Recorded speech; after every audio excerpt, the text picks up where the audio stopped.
Final gifts. Final chapter 16.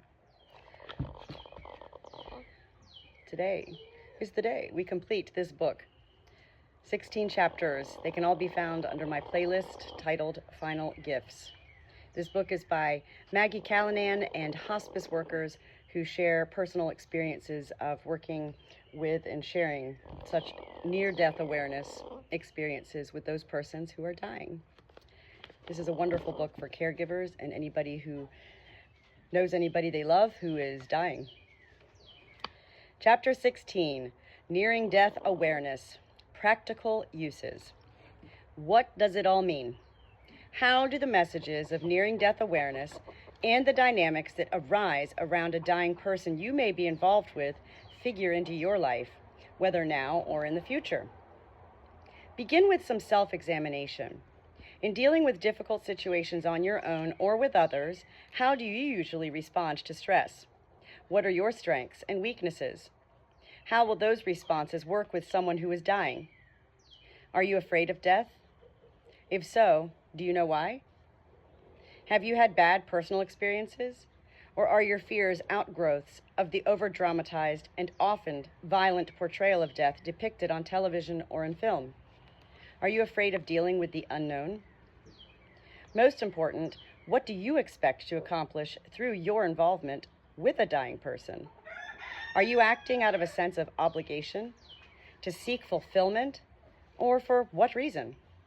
Do you want to come away from this death with the sense of completion that accompanies the knowledge that you've done everything you could for the dying person? Is your goal a reconciliation with the one dying? Are you intent on using whatever time remains to savor this relationship? Do you wish to convey important messages of love, gratitude, and farewell? Do you want to learn something that will help you face your own mortality? Take an inventory of your emotions. If you're angry that someone close to you is dying, can you find the exact source of that anger? What can you do to alleviate it? If you're nervous about being with a dying person, try to identify the basis of your fears. Is it having to face death? Worry about what to say, what to do? Discomfort at showing your sadness with tears? Are sadness and depression immobilizing you into making no response at all? By staying away, are you attempting to avoid the reality of what's really happening? Will ignoring the truth make it go away? Dealing with dying is hard.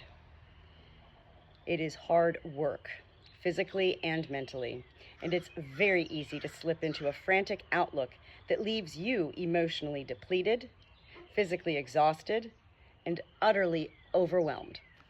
You'll do a better job if you take care of yourself. Let others share the burdens and responsibilities as well as the small victories and large sadnesses. Get plenty of rest. Eat well. Exercise regularly. Spend some time each day doing whatever relaxes you. It is important to get out of the house on a regular basis for something other than chores. I need to do that myself. Go to a movie, concert, or play. Enjoy eating out with a supportive friend. Consider attending meetings of support groups for others in your situation. Try relaxation techniques, music, meditation, imagery, prayer. Seek counseling if necessary. After conducting a personal inventory, look around you. Will you reach out to others for the help you may need? Are people available to give emotional support during this difficult period? To whom can you safely vent your feelings of anguish and frustration? A family member, a friend, a therapist? Are you confident in the medical professionals involved? Do they seem willing to answer your questions and to give you information and suggestions on how to handle this situation, both practically and emotionally? Do you have enough assistance with the practical aspects of providing care to the dying person? If not, where and from whom can you get such assistance? What about the day-to-day matters of living and dying? Health insurance coverage, wills, durable powers of attorney, paying the bills, transferring property titles and business holdings. Having analyzed your intents and coping skills, your goals and resources, examine those of the other people involved, including the dying person. How will each participant's usual behavior, responses, and goals mesh or clash with your own? How will all these reverberations affect everyone? What impact will they have on the sense of teamwork so necessary in caring for a dying person?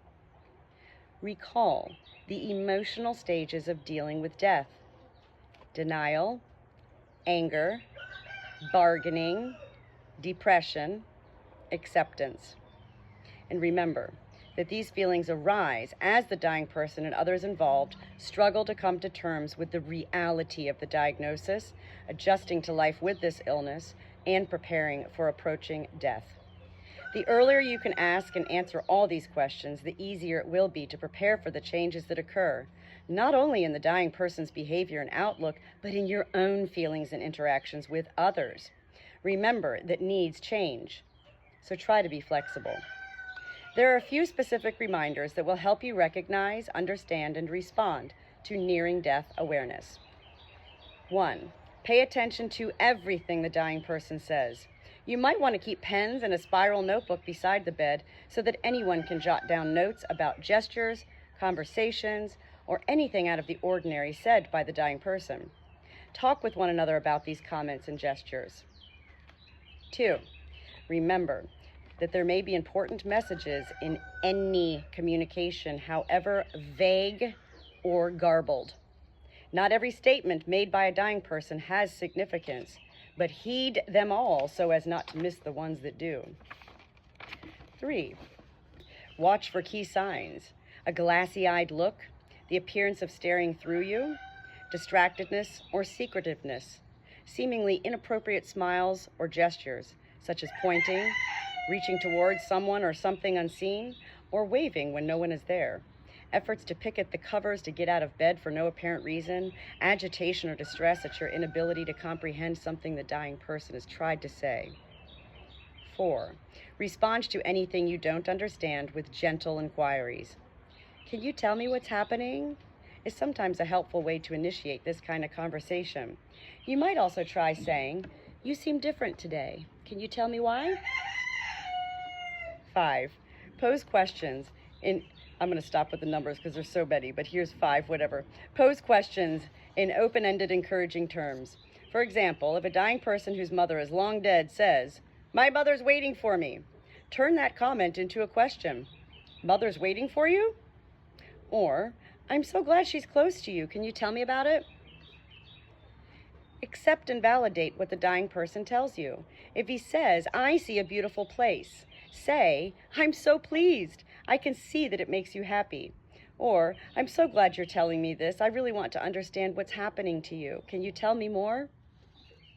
Don't argue or challenge by saying something like, "You couldn't possibly have seen Mother. She's been dead for 10 years.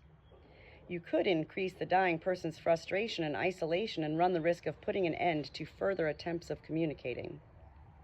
Remember that a dying person may employ images from life experiences like work or hobbies. A pilot may talk about getting ready to go for a flight. Carry the metaphor forward. "Do you know when it leaves?" Or, "Is there anyone on the plane you know?"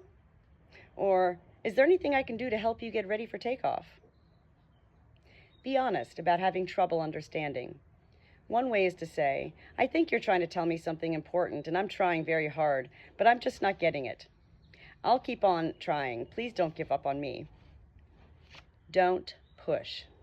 Let the dying control the breadth and depth of the conversation. They may not be able to put their experiences into words. Insisting on more talk may frustrate or overwhelm them. Avoid instilling a sense of failure in the dying person.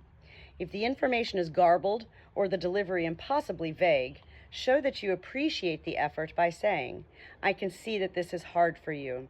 I appreciate your trying to share with me." Or, "I can see you're getting tired, angry, frustrated. Would it be easier if we talked about this later?" Or, "Don't worry, we'll keep trying, and maybe it'll come." If you don't know what to say, don't say anything at all. Sometimes the best response is simply to touch the dying person's hand or smile and stroke his or her forehead. Touching gives the very important message, "I'm with you." Or you could say, "That's interesting, let me think about it." Remember that sometimes the one dying picks an unlikely confidant. Dying people often try to communicate important information to someone who makes them feel safe, who won't get upset or be taken aback by such confidences. If you're an outsider chosen for this role, share the information as gently and completely as possible with the appropriate family members or friends. They may be more familiar with innuendos in a message because they know the person well. If you're getting messages that fit into the category of "what am I experiencing," they may let you know that the dying person isn't alone, is getting ready to go to another place, is comforted by seeing where he's going, and may know when he will go there. As this awareness increases, a dying person's anxieties and fears evolve into comfort and peace, a transformation that can transform those who witness it as well. If you're hearing messages in the category of "what I need to die peacefully," you're being asked to play a significant part. If appropriate, mention the request to others who can help. Let the person know you recognize the importance of what he's asking, that you are working diligently, and give frequent updates on your progress. If you cannot fulfill the request, be honest and offer empathy for this disappointment. If you find yourself figuring in messages about choosing a time, understand that if the dying person wants you there when death comes, you probably will be there. If he doesn't, you probably won't. So keep going about the business of living without worrying about whether you'll be there or not. And don't feel that you've failed if you aren't there when it happens. Recognize it as the dying person's choice and possibly a gift of sparing you. If a dying person conveys the message of needing a spiritual, personal, or moral reconciliation, do whatever you can to see that that issue is resolved.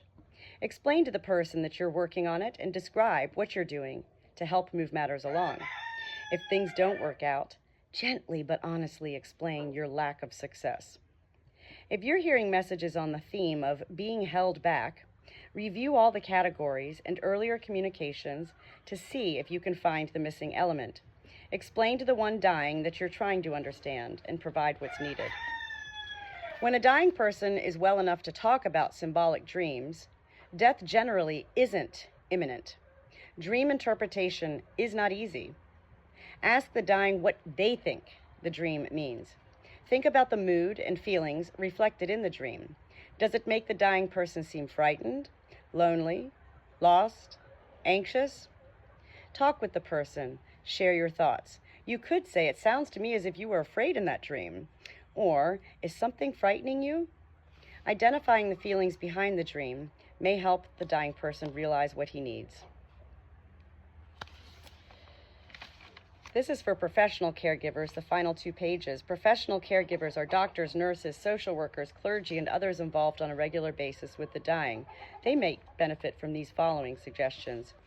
Be receptive and open to nearing death awareness, which isn't peculiar to hospice but can occur in any setting: hospital, home care, nursing home, emergency room, intensive or coronary care unit, pediatrics, anywhere people are dying. Talk about nearing death awareness with coworkers. Chart such phenomena on patients' records. In reviewing the charts of the patients we have written about, we found that few staff members were charting this important information, even though it left a lasting impression on them. "It was easy to remember those experiences," one nurse said. "I had a sense that something unusual was happening. I didn't put it on the chart because I didn't want to seem weird or silly to my coworkers." This innocent conspiracy of silence prevents other professional caregivers from learning of and being able to respond to the important needs of the dying person. Recognize the differences that distinguish nearing death awareness from near-death experiences. Patients with nearing death awareness are not clinically dead, often have such experiences over time and in a more gradual way, and usually can talk during the experiences, making them able to share these insights with others. You can help them in their struggles to share this information and can learn from them as well. Most important, don't give in to the understandable temptation to be in the middle of this exciting communication. It's neither your right nor your honor.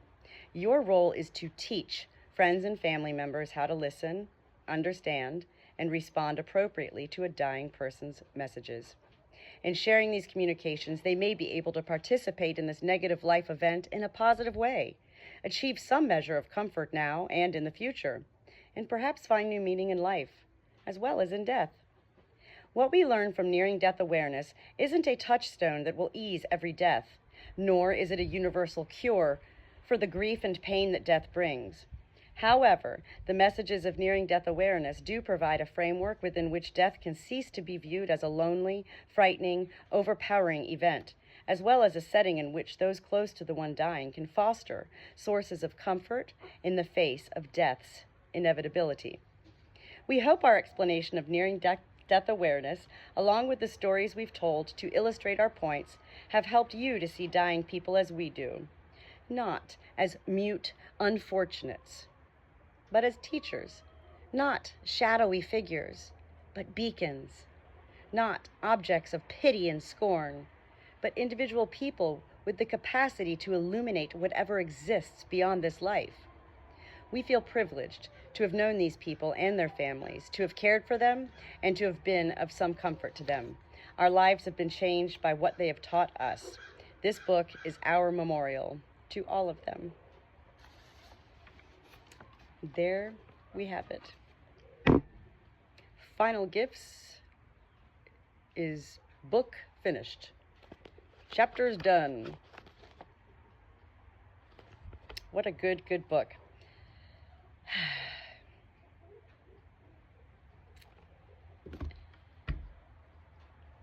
I've had 3 black crows flying over my farm for several weeks now, and this all began in a bizarre way. I was watching Outlander, the show, and it was a scene, I think it was in the 1700s, of immigrants coming from Ireland to the United States. And when a woman got onto the ship, she saw 3 black crows on the ship, and she said, "I'm dying tonight." And everybody said, "You're crazy." Well, she died. And then they threw her overboard. That's what they did back then. They couldn't carry dead bodies on the ship. They threw her like into the ocean. It was like, oh my God. Her little kids were screaming, crying. It was awful. Anyway, after I saw that episode, I Googled 3 black crows, and it pops up that there is spiritual significance to 3 crows universally being symbolic for meaning death. What? The show was right? Oh my God, now there's 3 crows. These 3 crows every day are flying over my house. Well, let me just tell you, if you're one like me who does believe in the spiritual aspect and believes in heaven and believes in the signs and symbols that heaven continues to give us throughout our lives, I choose to think that death is but a breath, and it's not always about the death of a body and leaving this world. Sometimes death is more about the end of a life and the beginning of a new life. So whether that means you're going to die and be buried and you're beginning a new life, or you're going to stop certain behaviors in your life, or you're ending a relationship in your life, you're starting a new job, like anything like that, it can be about the death of an old way of life. I choose that